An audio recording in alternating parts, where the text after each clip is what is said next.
Hi, and welcome to Matt Holman Talks Mental Health, the podcast where I have the opportunity to sit down and chat to amazing humans about their journeys with mental health. For this episode, I'm so happy to introduce Sam Cande to the conversation. Welcome, Sam. Good to be here. Thanks, Matt, for having me. I'm really looking forward to this.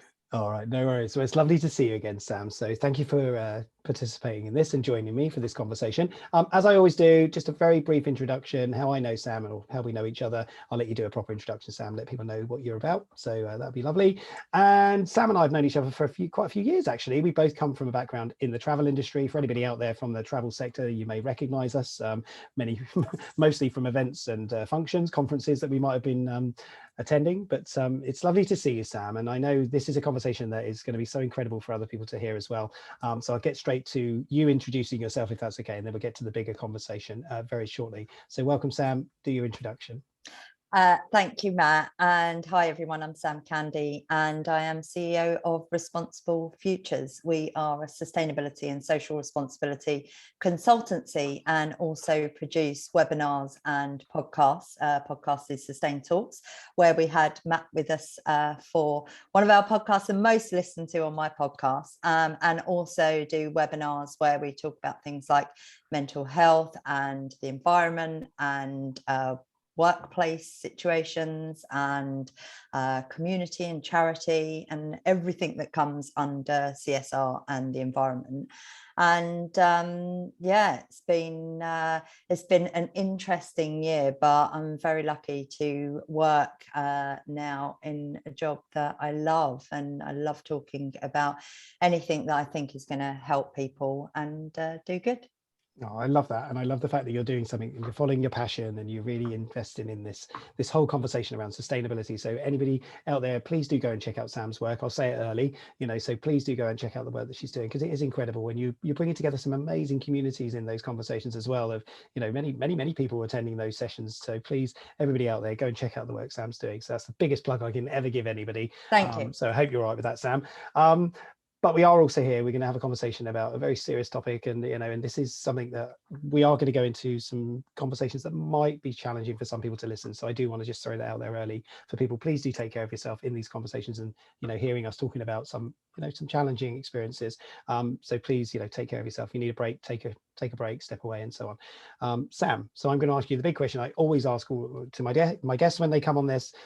Your story with mental health, your journey with mental health. So I'll leave that with you. You define it. You tell us what you want to tell us. Sure. Well, I guess my journey with mental health started when I was much younger, when I was 13 years old and my parents split up, and I struggled as a teen and I acted out and I was always craving attention, and I had quite a challenging teen for a fairly normal person with a single parent family. And I guess then I got expelled from school and just wanted to get out and work. I actually went and lived abroad for 4 years as a teenager, and got back 4 years later and just went straight into work. I fell into sales and had an amazing career in sales. I think that was a great opportunity for me to be true to who I was and work with some amazing companies. But I guess I never got rid of those challenging times, and often through my career, my mental health sort of came up, and I think back then it wasn't really addressed in the way that it may be now if I worked for a company. So I didn't have the support. I think that the support that's out there now in companies is much better, although I still think there's a hell of a long way to go. And then but my I guess my big story with mental health, and why we're here and why we talk a lot about this, is when my best friend almost 4 months ago took her own life. And she was in the travel industry and she was very well known. She was somebody that I spoke to every single day, certainly in the year up to her doing it. And it was really hard for me, for her family, for her friends. Everybody, I wasn't surprised because I knew how much she was going through it. I wasn't surprised, but I was surprised because she told me that she was going to be going to the gym the next day. But, you know, most of the people that knew her from the outside would have said that she was the most beautiful, bubbly, fun, outgoing person. And I put a post out on LinkedIn and shared it, and had nearly 2 million views and thousands and thousands and thousands of messages. And I decided very quickly to run a webinar about it, but where I was trying to find out what more that we could do. I was trying to make sense of what had happened and trying to reach out to all the people that had reached out to me. You know, I responded to thousands of messages at the time where people were saying to me that people that I knew from the travel industry in senior positions that were saying, I felt the same. I feel the same now. I'm really struggling with my mental health. And I, you know, I just wanted to see if I could do something to help. But I think the things that, you know, my own mental health obviously suffered at the time and still today. You know, I think about her all of the time. She's in my mind every single day, and, you know, I talk to her all the time. But I think after she did it, my mental health took a massive, massive dip. And, you know, over the years, I've found ways to manage my mental health by meditating, by exercising, by, you know, being really mindful and going for walks and talking to people that that make me feel happier. But I could see myself going deeper and deeper and deeper into a depression, somewhere that I didn't want to be, somewhere that was very dark for me, somewhere that I just didn't want to go back to.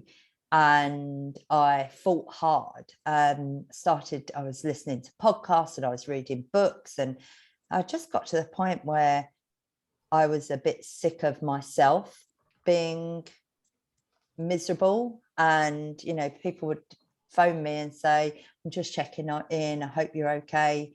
And I remember Jenni saying to me that she didn't want to call people because she didn't want to be a burden. And she was never, ever, ever a burden. I'd have spoken to her 300 times a day. And I believe she knew that. And I believe that, you know, but deep down, she felt a burden herself. And sometimes you just can't say that. And my thoughts with my own depression was, I refuse to go down that route. I refuse to think that I'm a burden, but the only person that can really fix this is me, because nobody's going to give me the tools. No one's going to be able to get me out of it. The only person that's going to get me out of it is myself. And I started listening to really fun music, like, because I was listening to podcasts and I was like, yeah, you know, this look, I love listening to podcasts. I listen to 4 a week easily, but I wasn't doing enough to get over my mental health issues. And I was like, right,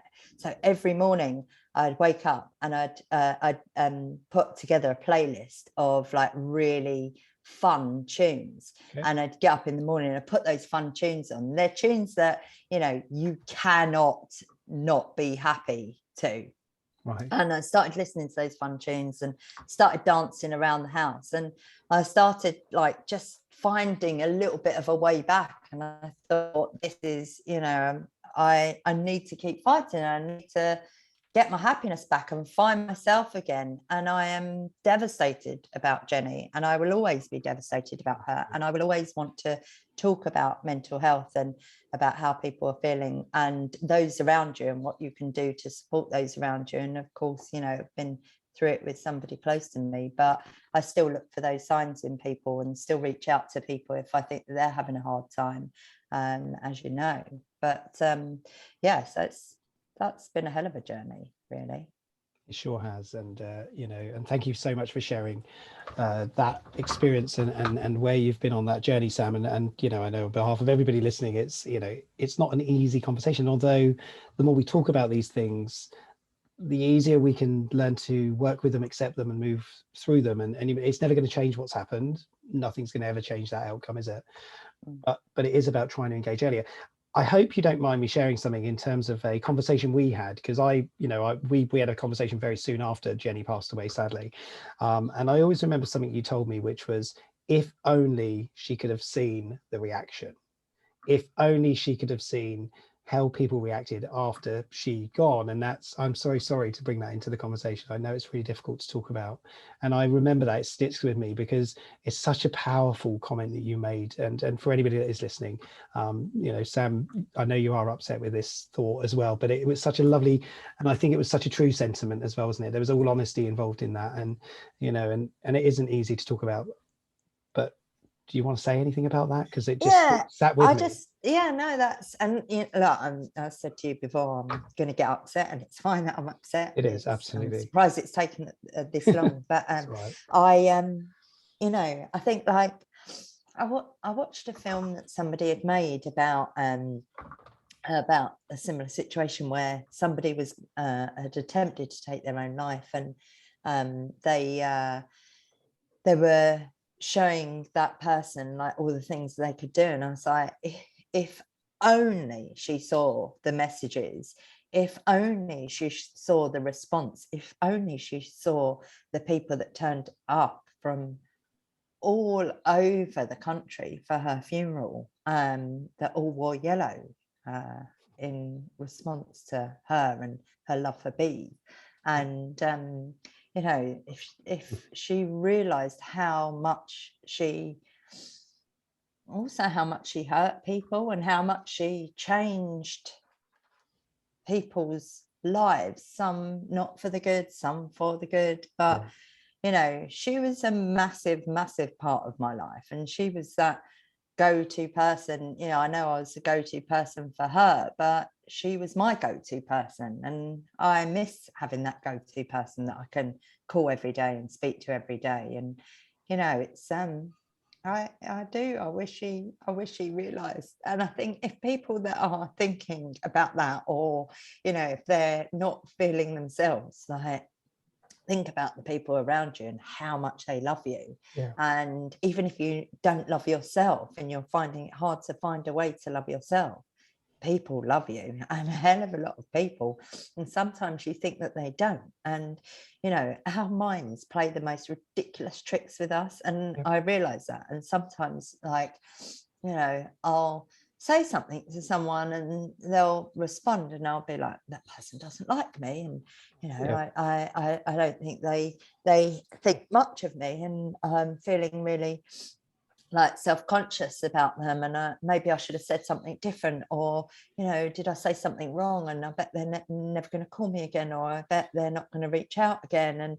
And probably it's me, probably I'm a horrible person, probably I'm a bad person. And then later on, you might bump into that person again after you've spent weeks and weeks and weeks with your mind telling you that person really doesn't like me, and it's going over and over and over in your mind. And then that person, you'll see them a few months later and they'll say, I always think about you, you always make me smile, you're one of my favorite people. And you're like, I thought that person hated me.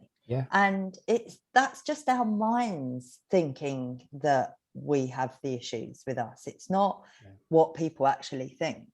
It's and I think I try to really, I fight with my mind, and I often sort of like, I now, like, nothing ever would be as bad as what happened with Jenny to me. And I just keep sort of trying to say that that's the case, so everything's okay, and I'm okay now, like this second now I'm okay. This second I'm sitting here, this second I have a glass of water here, and I'm talking to my friend Matt, and in this right now moment I'm not thinking about what's going to happen after, or what's going to happen in an hour, or what's going to happen when I go to the gym, just in this minute. And I think that we need to check in with ourselves in the moment and live in the moment, and not live in the past and not live in the future, but live in the moment and where you are now. Got food in my fridge, I've got a roof over my head, a bed to sleep in where I'm safe. And I know a lot of people don't have that. And, you know, that's I'm okay. There is an element of wealth to that, isn't there? Having those things in your moment, in that place, and you're surrounded by love as well. You know, there's so many people that you know out there who support you and want to help and whatever you need, you know. And I think that's half the challenge, isn't it? It's sort of like you push yourself away, you believe nobody is able to support you, or nobody wants to support you. And I love the way you've sort of established that relationship with understanding, you know, the way that we interpret information, the way that we see the way that somebody might talk to us and feel it. You know, it becomes a real challenge sometimes, doesn't it, to sort of realize the reality of it. And it's so challenging at times. And, you know, yeah, I find it fascinating listening to your perspective, Sam. I really do. I think it's such an important viewpoint to share with people, you know, coming from where you've been seriously impacted by something, you know, a huge tragedy and a huge loss, of course. And so every day is a new day, right? That is an important part. Every day is a new day. And, you know, often if I'm feeling like lower than normal, I try to go to bed as soon as I can. Like, yeah, I start another day as soon as make possible. the plans to get through that night, because I know that I'm going to wake up in the morning, and I know that I'll be able to get out of a different side of the bed. And there's that saying about got up on the right side of the bed. And I think that again is a lot in our minds, that if I wake up in the morning, and that's why I try to play the really, really silly happy tunes in the morning, because if you wake up with that, then you're saying, I am going to have a good day. Like, I'm also one of those believers in the universe and the secret, and talk to the universe and put out what you want. And I think and I try to do that. So I try to, as much as I can, say, come on, I'm going to have a good day. This is going to be great today. And if things go wrong, they go wrong. But I get up to try to make sure I can have as positive a day as possible. And if I have to write down those things, if I have to journal, if I have to listen to a podcast, or then, you know, if the podcast is maybe like not helping my mood, I'll switch to a happy tune, or I'll pick up the phone to somebody who I know. I have a friend who has lots and lots of dating disasters, and I'm like, I literally, she's giving me life at the moment, telling me about all her dating disasters. And I'm like, I just try to make sure that there are moments where I can have good times and create good times as well. And I think that's so positive. It really is. And you know, it's an important part of everyday package. You know, every day is a wonderful gift, isn't it? And it's, you know, that's why they call it the present. And it's very much, you know, today's the gift, and I make that present something positive. And it isn't, you know, it isn't always. And have you found, so here's a question for you. Have you found, since you've left the sort of corporate world and you've gone and ventured out into, you know, this new space where you're developing something with your business partner, have you found you've been able to take off the mask a little bit more now? Do you feel it's more acceptable to be able to do that? Massively. And it's not just about taking the mask off, but actually it's about the work-life balance I've created. I mean, I don't have to get on a tube at 7 o'clock every single morning and get home at 8 o'clock in the evening. If I want to go to the gym, if I want to go for a walk in the forest, I can do that without having to check, without having to ask anyone. My time is my own. If I need a me day, then I take a me day. I don't have to fill in a form to go or take a day's holiday. If I need to manage my mental health, I can go and talk to somebody. I don't have to fill in a piece of technology, which I think that the way that large corporate companies have changed over the years is for everyone to become a bot and inhuman. And I think that that's really not going to help the workforce, and it's not going to help, you know, that we need more people like you and more people that are one-on-one and face-to-face, and actually that, you know, I know a lot of companies are putting mental health first aiders in, and I think that's brilliant. And knowing that there are people that you can go and talk to that aren't HR, because if you know, everyone knows that if you go and talk to HR, it could be on your record and it's something that's there, and HR are there for the company to make sure that everyone's following the rules. They're not there to like really empathize with your mental health. Of course, they're there to care about your mental health, but they're not there to empathize with your mental health.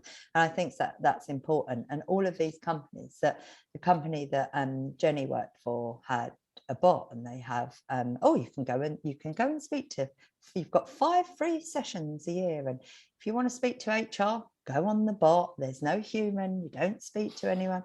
And I just find that that's like where's the humanization? Where's the realness? Where's the let's take some real quality time to look after you? And if you know, I had when I was in a corporate company and I had issues with my boss, and HR were there to support my boss, not to support me and the struggles that I was going through. It was you know, and I don't miss, and I think that, you know, I talk a lot about how organizations are really struggling at the moment with turnover of people, with attracting good talent. And that's because that whole, you know, the last few years, people want real, they want community, they want to feel like they're worthy and that the work they're doing is worthy.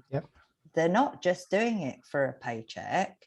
The paycheck helps, but they're not just doing it because they, you know, they want somebody to say, you did good today and I really appreciate you and thanks for the job that you're doing. Yet companies I've worked for before, they're like, well, that's what we pay you for. And I'm like, that's just not good enough. Like, it's different, isn't it? You know, the last 2 years has taught us a hell of a lot, and I think that it's actually taught us to, like, you know, community is important, family is important, friends are as important, your home is important, and the jobs that we do, we want them to have meaning. And if you can't work for a company where there's no meaning, then what's the point of working for that company? Oh, hallelujah. I agree 100% wholeheartedly with everything you've just said, and some and more. And it's so important, isn't it? And I've been talking about this, you know, there's this big thing around duty of care, isn't there, within organizations, you know, and I think there's a lot of sort of, you know, marketing BS around a lot of that. You know, we like to talk about, we do this, you know, but I think we're on the, you know, the crest of, or we're on the moment where it's now a duty to care, not a duty of care, you know. So it really is, for me, that's what I've been sort of talking about quite a lot over the last few years in particular, is, you know, I need a boss that cares about me genuinely. I need somebody, and you're totally right, and you touched on the key elements of it. You know, putting bots in place is okay, but it has to be a connection to a human at some point. You can't just, you know, bots are okay if you've got basic shopping answers, you know, I need to know just where to find this, or I need to understand this, but not when it comes to empathy and having support and somebody listening. Bots don't listen, they record the conversation. Alexa could record, I shouldn't say that out too loud, because in case anybody's listening, and Alexa's listening as well, but it's, you know, really challenging, isn't it? So I think we need to find companies that care about their people. That's where people want to be. That's the community, the tribe. There's a reason why Mental Health Awareness Week this year, the theme is loneliness. It's because we're disconnecting as humans, and we're not having that connection. Oh my God, it's fascinating, Sam. That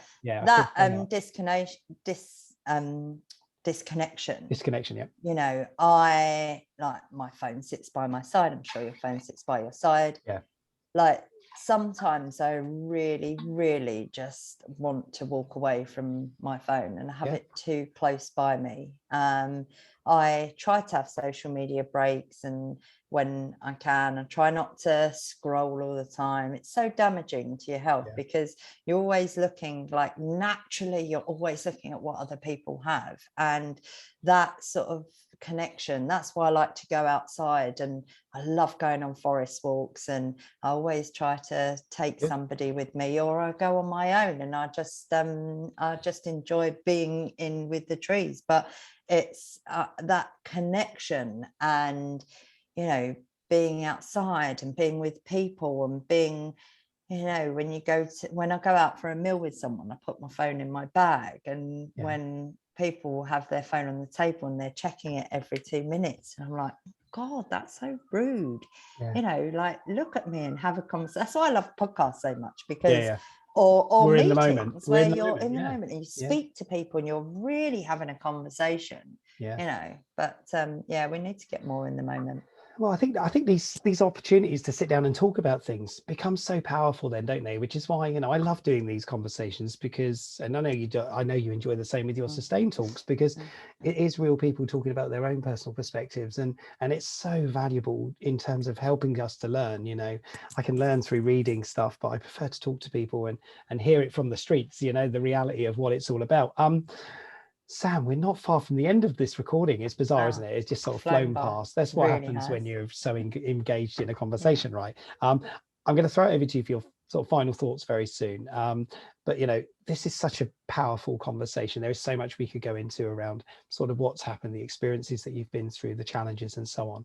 But I do just want to say a huge thank you at this point already to, for you, for sharing what you've shared with us, and and I'm sure Jenny's looking down on you all the time, thinking how amazing you are, and how well you're doing, and I really hope that stays with you for forever.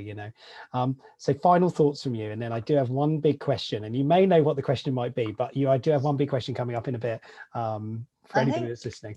My final thoughts would be, check in on people, even if you think that you're going to bother them. If you see a sign that you think that somebody is not okay, then check in on them, because they're probably not. That would be one thing. And then also, that don't be too hard on yourself. You say this all the time, and I absolutely love it. It is okay to not be okay, and it's okay to cry and be sad and have sad moments. But if you see yourself going down that darker place, reach out to people, talk to people, like, have the conversation as much as you can, and find your crew, because they will help, and they will be able to hopefully pull you back. I think that would be my final thoughts. And double check, so something I said on, I think, our podcast and also on our webinar, was that when you ask someone if they're okay, and I do it all the time. Oh, hi, how are you? Yeah, fine. Yeah, you? Yeah. Oh, yeah, I'm really good, thanks. And then go, no, but how are you really? Are you okay? Are you really okay? I heard it, I think it was Roman Kemp that shared that, and it's very powerful. It is, and it shows that you're willing to engage in a conversation. I'm so sorry, my dog is barking in the background. For anybody that's listening, the beauty of recording something from the office in your garden. We love dogs, absolutely. They're really good for therapy, so he's my little therapy mate. But it is so important, isn't it, is to invest a little bit of your time in those conversations. And you know what, a lot of people say, but I don't have time, I'm too busy, too many things in my life. They are small time investments, they really are, but you don't realize and appreciate often how powerful they can be, how just reaching in and having those conversations with people can really help somebody through. Maybe they're having a bad day, maybe they just need somebody to say, I'm struggling today, and that can be enough to help them through those moments. Sam, thank you so much. You have some wonderful insights, and thank you for sharing what you have, and the vulnerability that you've shown as well, a little bit around sort of the feelings. But you know what, feelings are real, and we should never stymie them, pretend that they don't happen. Emotions are real. But there is one big question I need to ask you, because you said when you go low, you listen to fun tunes. So I need to know, what are your top 3 fun tunes to share with this audience? Oh my God. I want to finish this on a high. Please don't feel embarrassed. We're not going to judge you. We're not going to judge you on whatever they are. We just need to know what are these fun tunes? I actually have this, I've called it Happy Songs. Okay. And obviously you've got Pharrell Williams, Happy. Oh, of course. Dancing in the Moonlight. Don't Stop Believing. Oh wow, okay. Is that the original version or is that the Glee version? Which one is it you're listening? Well, I've been listening to the original version, but I Okay, love the Glee Glee. version. Okay, In fair enough. fact, I'm gonna share with you Oh, my songs that I've created. your playlist. Yeah, I'm gonna share my Amazing. playlist with Share me you. your Spotify playlist. Amazing stuff, Sam. Great Oh, question. listen, I'm so happy to have this chat with you. Thank you so, so much for everything. I genuinely wish you all the very much, the best of luck in the future with your business. Lots of love to you to look after, your mental health. Please keep talking because you are so good at these conversations and you're really, you're really making the difference in this space as well as you craft out your future. So thank you for that. For anybody that's listening still, if you are struggling, if you would like to know more or you would like to talk to us, Sam, is it okay if people would reach out to you? Anyone can reach out to me. Yeah, happy to connect. Fantastic. Same to me as well. So anybody out there wants to chat with me or Sam, feel free to do so. We're always here, always got ears to listen. And also there are organizations out there that help support people who are challenged with worries in their lives. Samaritans, of course, exist for exactly that purpose. 116 123. So please know that number is always somebody's always there to listen, to support you through whatever it is that we can. And of course there's Shout 85258, which is text service that you can text to if you're feeling a little bit overwhelmed or worried about things. Sam, we are at the end now, so thank you so much. I wish you all the very best. It's lovely to see you. Take care of yourself and I'll speak to you soon. Take care. Bye bye. Bye bye.